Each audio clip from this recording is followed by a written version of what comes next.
Les textes liturgiques du mardi 28 juin 2022.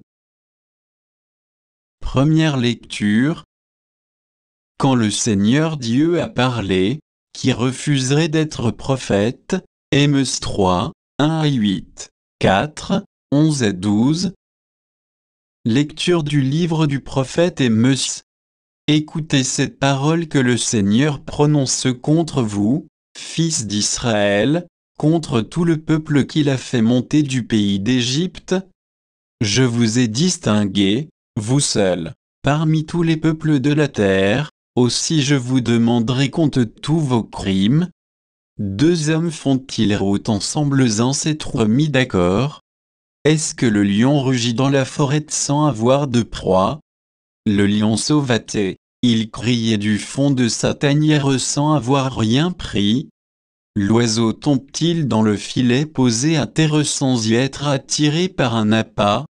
Le piège se relève-t-il du sol sans avoir rien attrapé? Va-t-on on sonner du corps dans une ville sans que le peuple tremble? Un malheur arrive-t-il dans une ville sans qu'il soit l'œuvre du Seigneur?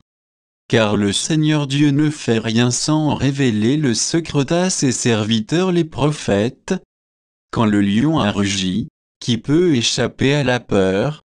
Quand le Seigneur Dieu a parlé, qui refuserait d'être prophète? J'ai tout détruit chez vous, comme Dieu a détruit Sodome et Gomorrhe. Vous étiez comme un tison sauvé de l'incendie, et vous n'êtes pas revenu à moi. Oracle du Seigneur. C'est pourquoi, voici comment je vais te traiter, Israël. Et puisque c'est ainsi que je vais te traiter, prépare-toi, Israël, à rencontrer ton Dieu. Parole du Seigneur. Psaume. Psaume 5, 5 à 6 Ab, 6 et 7, 8.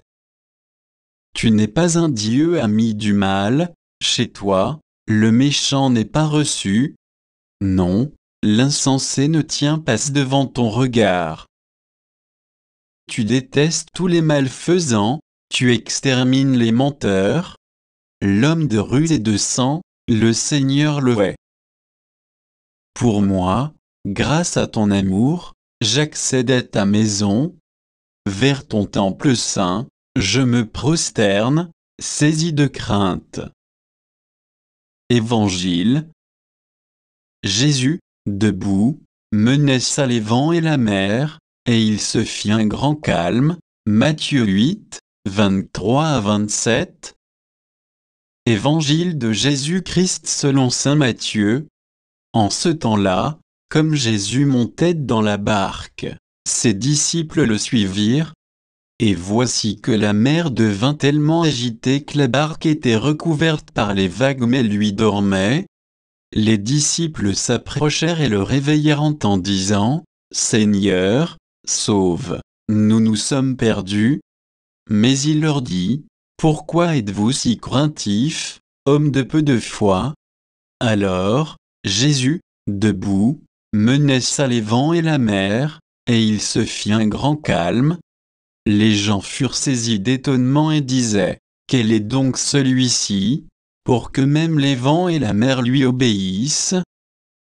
Acclamons la parole de Dieu.